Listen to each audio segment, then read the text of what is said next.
आज की वीडियो में हम शिनचैन की एक movie the singing Botox bomb की हिंदी एक्सप्लेनेशन सीरीज स्टार्ट करने वाले हैं। ये वीडियो इस मूवी का पार्ट फर्स्ट होने वाली है। तो चलिए दोस्तों, हमारी आज की वीडियो शुरू करते हैं। मूवी की शुरुआत में हमें एक स्पेसशिप का सीन दिखाया जाता है, जहां पर कुछ एलियन जैसे दिखने वाले क्रिएचर डांस कर रहे थे। अचानक उस स्पेसशिप में एक सायरन बजने लगता है। वहां पर डांस कर रहे सभी एलियंस और उनके हेड अपने सूट के अंदर छिप जाते हैं। उन सभी एलियंस के हेड उन एलियंस को बताते हैं कि एक बहुत बड़ा मेटेओराइट हमारी तरफ आ रहा है। तभी वहां पर खड़े सभी एलियंस इधर उधर भागने लगते हैं। उन सभी एलियंस के हेड बोलते हैं कि तुम लोग पैनिक मत करो, हमें बॉम्ब को लॉन्च करना होगा। जिसके बाद वो सभी कुछ बॉम्ब्स को लॉन्च करते हैं और वो बॉम्ब उस मेटेओराइट को पूरी तरह से कवर कर लेते हैं। जिसके बाद उन एलियंस के हेड एक गाना गाते हैं। इस गाने की वजह से वो सारे बॉम्ब एक्टिवेट हो जाते हैं और उस मेटेओराइट को पूरी तरह से खत्म कर देते हैं। जिसके बाद वहां पर खड़े सभी एलियंस डांस करने लगते हैं, लेकिन उन एलियन को ये नहीं पता था कि उनकी स्पेसशिप से निकलकर एक बॉम्ब धरती की तरफ चला गया था। जिसके बाद शुरुआत होती है हमारी आज की मूवी की, crayon Shinchan the singing Botox bomb. Movie की शुरुआत में हम देखते हैं कि नोहारा फैमिली बीच पर घूमने आई हुई थी। हिरोशी को अपनी कंपनी में जॉब करते हुए आज पूरे 15 साल हो चुके थे, इसीलिए नोहारा फैमिली को ये ट्रिप एक रिवॉर्ड के रूप में मिली थी। हिरोशी शिनचैन को बताता है कि ये मेरे 15 साल की मेहनत का फल है जो हमें ये ट्रिप मिली है। जिसके बाद शिनचैन और शीरो खेलने लगते हैं। जिसके बाद मित्ची और हिरोशी बातें करने लगते हैं। हिरोशी मित्ची को बताता है कि मैंने इन 15 सालों में काफी मेहनत की है। शीरो और शिनचैन खेल रहे थे, तभी शिनचैन हमेशा की तरह कुछ अजीब हरकतें करने लगता है। खेलते खेलते शिनचैन और शीरो की बॉल थोड़ी दूर चली जाती है। जब शीरो वो बॉल लेने के लिए वहां पर जाता है तो उसे वही बॉम्ब दिखाई देता है जो कि उस एलियन के स्पेसशिप से धरती पर गिर गया था। शीरो शिनचैन को वो बॉम्ब दिखाने के लिए ले जाता है। जिसके बाद हमें एक बड़ी सी बिल्डिंग दिखाई देती है जिसका नाम था इंटरनेशनल स्पेस सर्विलेंस सेंटर। वहां पर बहुत से लोग बैठे थे जो किसी डिवाइस पर काम कर रहे थे। उस जगह का हेड कैप्टन शिगुरे था। वहां पर बैठा एक इंसान कैप्टन शिगुरे से बोलता है कि 9:12:47 पर अलास्का में एक मेटेओराइट गिरा था और वो एटमॉस्फेयर में पूरी तरह से खत्म हो गया था। वो बहुत ही कम समय में वहां से गायब हो गया था। तभी वहां पर बैठा एक दूसरा इंसान भी कैप्टन शिगुरे को कुछ और न्यूज देता है कि 10:02:22 पर नॉर्थ अफ्रीका में एक और मेटेओराइट गिरा था जिसका साइज लगभग 6.36 mm था, लेकिन वो मेटेओराइट वहां से गायब हो गया। वहां पर सिर्फ एक क्रेटर देखने को मिला जिसकी गहराई लगभग 31.29 मीटर थी। तभी वहां पर बैठा एक और इंसान कैप्टन शिगुरे को बताता है कि 10:41:07 पर एक मेटेओराइट ऑस्ट्रेलिया की एक नदी में गिरा था जिसका डायामीटर लगभग 2.27 mm था और वो मेटेओराइट भी 796.5 डिग्री की हीट से एटमॉस्फेयर में खत्म हो गया था और वो मेटेओराइट भी वहां से गायब हो गया था और उसने नदी की किसी भी लाइफ फॉर्म को नुकसान नहीं पहुंचाया।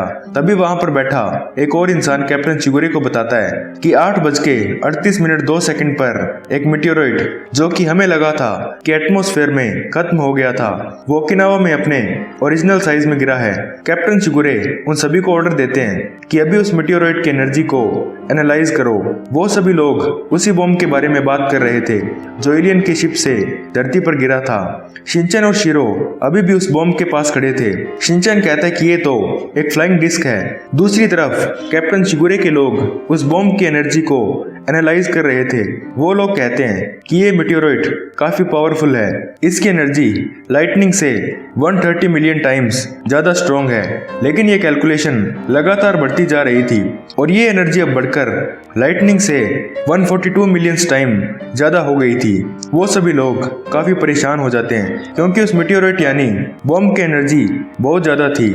शीरो और शिनचैन उस बॉम्ब के साथ खेलने लगते हैं, लेकिन अब वो बॉम्ब एक्टिवेट हो गया था। वो बॉम्ब शिनचैन को हिट करने ही वाला था, लेकिन इतने में शीरो उस बॉम्ब के आगे आ जाता है और वो बॉम्ब शीरो के साथ अटैच हो जाता है। उस बॉम्ब के अंदर से आवाज आती है कि हम अपनी डेस्टिनेशन पर पहुंच गए हैं। दूसरी तरफ कैप्टन शिगुरे अपनी टीम से पूछते हैं कि ये क्या हो सकता है, तो वो सभी लोग उन्हें बताते हैं कि ये एक बॉम्ब है। शिनचैन शीरो को बोलता है कि ये फ्लाइंग डिस्क अब तुम्हारा डायपर बन गया है। कैप्टन शिगुरे ऑर्डर देते हैं कि इस ऑब्जेक्ट को करियामा आर्टिफिशियल सैटेलाइट से ट्रैक करो। सिक्योरिटी टीम उस बॉम्ब को लोकेट कर लेती है। वो सभी लोग देखते हैं कि वो बॉम्ब एक डॉग के पीछे अटैच हो गया था और वो डॉग और कोई नहीं बल्कि शीरो ही था। उस टीम का एक आदमी कैप्टन शिगुरे को बताता है कि जो चीज एक डायपर की तरह उस डॉग से अटैच हो गई है वो वही बॉम्ब है। वो सभी लोग कैप्टन शिगुरे को बताते हैं कि इस बॉम्ब में इतनी ताकत है कि ये पूरे प्लैनेट को डिस्ट्रॉय कर सकता है। शिनचैन एक लकड़ी से उस बॉम्ब को शीरो से अलग करने की कोशिश कर रहा था, लेकिन इसका कोई फायदा नहीं था। इसे देखकर इंटरनेशनल स्पेस सर्विलेंस के लोग काफी डर जाते हैं और वो उसे रोकने की कोशिश करते हैं, लेकिन इसका कोई फायदा नहीं था क्योंकि उसे उनकी आवाजें सुनाई नहीं दे सकती थी। तभी हिरोशी वहां पर आ जाता है और वो शिनचैन को आवाज लगाता है कि खाना तैयार है। शिनचैन और शीरो हिरोशी की तरफ जा रहे थे, तभी वहां पर एक टीवी रखा हुआ था जिसमें एक सॉन्ग चल रहा था और उस सॉन्ग की वजह से वो बॉम्ब थोड़ी देर के लिए डीएक्टिवेट हो जाता है। बॉम्ब के अंदर से आवाज आती है कि ये सॉन्ग सुनने की वजह से इस बॉम्ब को एक्टिवेट करने का टाइम थोड़ी देर के लिए पोस्टपोन हो गया है। तभी हिरोशी वापस वहां पर आता है और वो शिनचैन से पूछता है कि तुम लोग यहाँ पर क्या कर रहे हो, खाना तैयार है। इसके बाद नोहारा फैमिली खाना खाने के लिए वहां के एक रेस्टोरेंट में चली जाती है।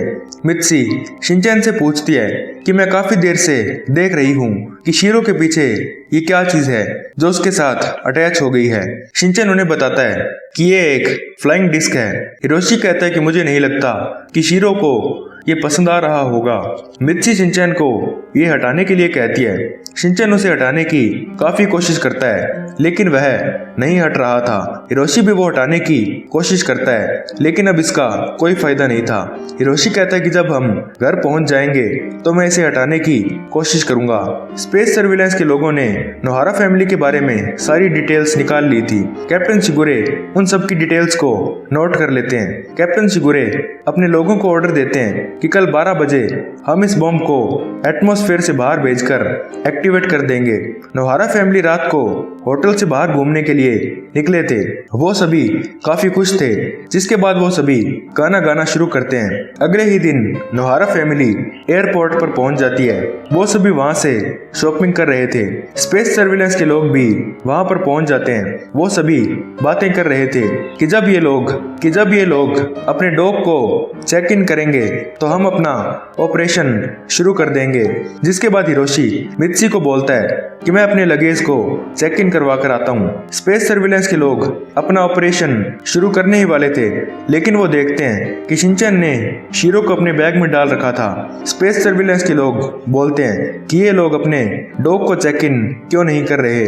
जिसके बाद हम देखते हैं कि मित्सी शीरो को समझा रही थी कि शीरो अब से तुम एक डॉल की तरह एक्ट करना है ताकि किसी को पता न चले कि तुम एक डॉग हो और हमें तुम्हारा चेक इन ना करना पड़े। मित्सी शीरो को समझाती है कि अब तुम्हें बिल्कुल भी आवाज नहीं करनी है और वो शिनचैन को भी इसके बारे में बता देती है। स्पेस सर्विलेंस के लोग कैप्टन शिगुरे को कॉल करते हैं और वो उन्हें बताते हैं कि वो अपने डॉग को पैसेंजर्स के साथ लेकर जा रहे हैं। अब हमें क्या करना चाहिए।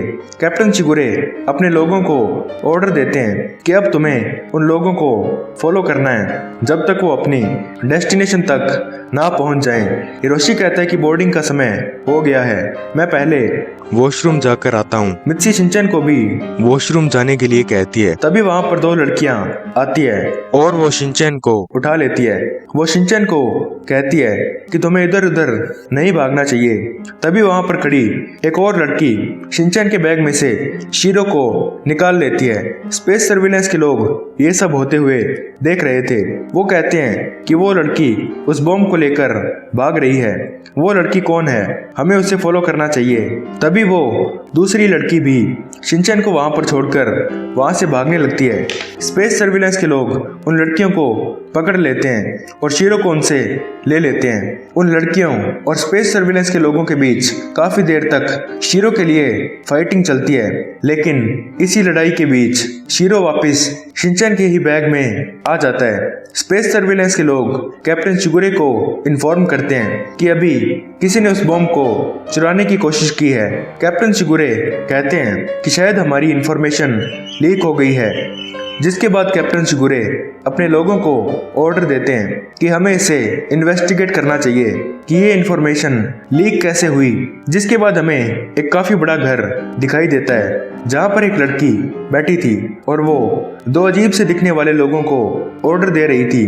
वो उन्हें कहती है कि हमने ये चांस मिस कर दिया है। वो लड़की उन दोनों लड़कियों की हेड थी जो लड़कियां बॉम्ब को चुराने के लिए एयरपोर्ट पर गई थी। वो लड़की उन दोनों इंसानों से बोलती है कि अब मुझे और कोई एक्सक्यूज नहीं चाहिए। वो लड़की अपने सभी लोगों को ऑर्डर देती है कि मुझे जल्दी से जल्दी वो बॉम्ब चाहिए ताकि हम लोग इस दुनिया के रूलर बन सकें और हम लोग इस दुनिया पर राज कर सकें।